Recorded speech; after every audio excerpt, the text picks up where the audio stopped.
Good evening, I'm Brian Reagan, this is. Tyler Kelly.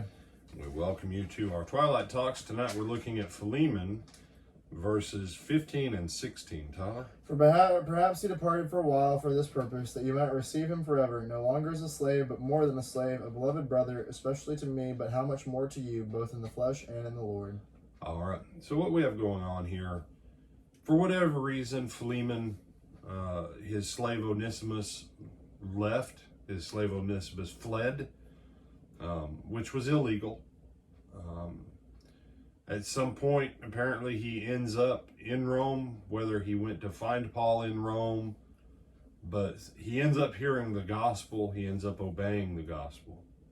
And now Paul is sending him back because Paul knows Philemon. And Paul is sending Onesimus as his slave back to him. You can argue your 21st century ethics and morals about slavery being wrong, but you can't really argue it with any validity with me. Not until we shut down the abortion clinics and quit government funding and quit re-electing politicians that actively support murdering children. Don't argue slave ethics to me when we murder and butcher little kids in the womb.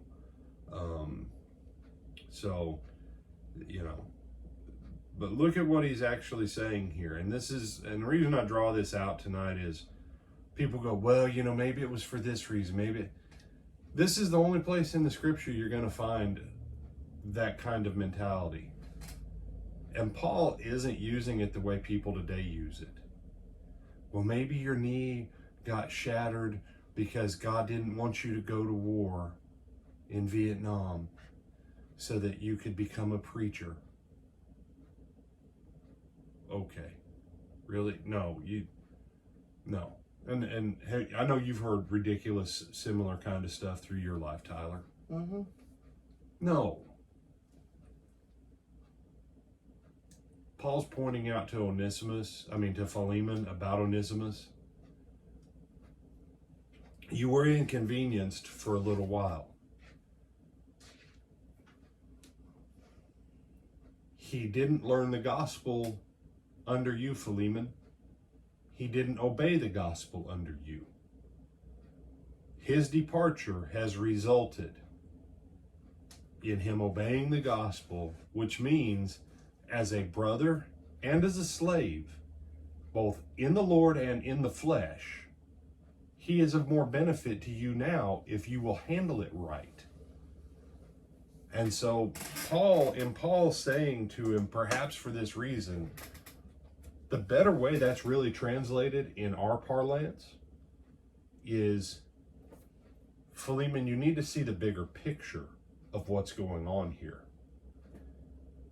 His spirit and soul have been saved, and now that he belongs to the Lord, his flesh is also under the Lord. He'll be a better servant for you. But now you have the opportunity to bless him as a brother in how you treat him. See the bigger picture of what's going on, instead of just what you might have as your emotional tie-up, that this guy who's your property left you and you suffered some loss because he wasn't there as your property to do what you bought him for. See the bigger picture. And honestly, out of all the lessons in Philemon, that concept, see the bigger picture of what's going on. The moment we hone down and we only see the small piece, it's easy to become upset, agitated, frustrated, depressed even. See the bigger picture. Philemon has been used to argue, debate, all kinds of crazy things over the years, to argue ethics and morals and the bigger point of Philemon is what I just said.